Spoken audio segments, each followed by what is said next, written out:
we ask the question, why are we here as human beings?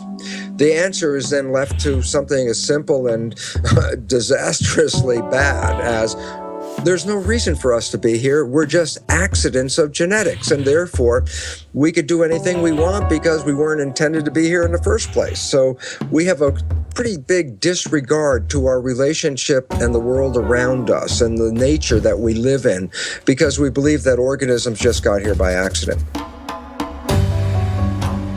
When you look at the planet Earth, you find that we live in a very narrow zone that supports life.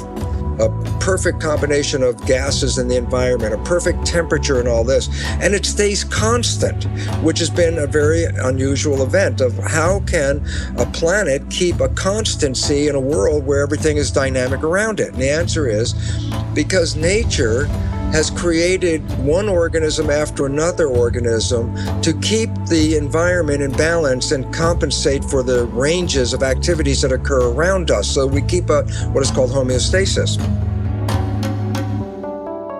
Very simple example is this.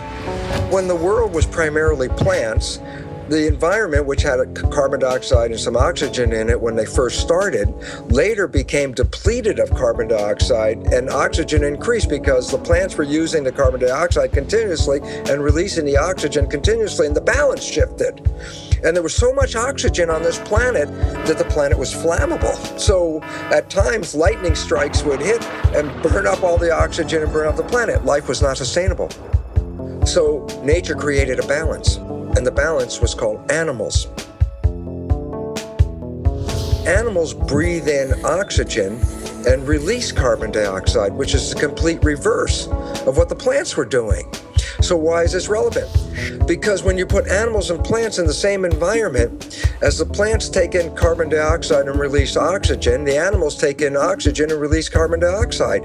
This creates a cycle and a balance and harmony. So animal introduction was not just a random event. It was required to keep balance in. Now look at life as a seesaw that goes up and down. And I go like this. As I put one organism on one side, it throws the balance off and tilts the seesaw this way. So nature puts another organism on this side to bring the balance back. So I said, where are humans in this seesaw? And why is that important? Because humans have so much power that if we're not clear of what we're doing, we can take the seesaw and put a little weight on one side and shift the entire balance of nature. And then we have to learn to come back and shift the balance back again. Well, without our awareness of how we fit into nature, we lost sight of the fact that every other organism has been involved in keeping the environment more stable. We weren't to manipulate the environment.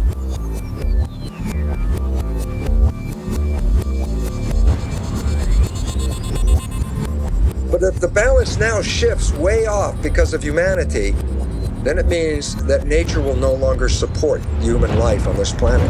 It says that we have upset the balance of the environment and are causing our own extinction. So the writing is on the wall.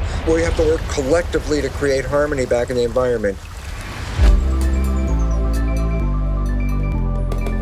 When we become aware of this, we can engage in that activity as the primary direction of human civilization.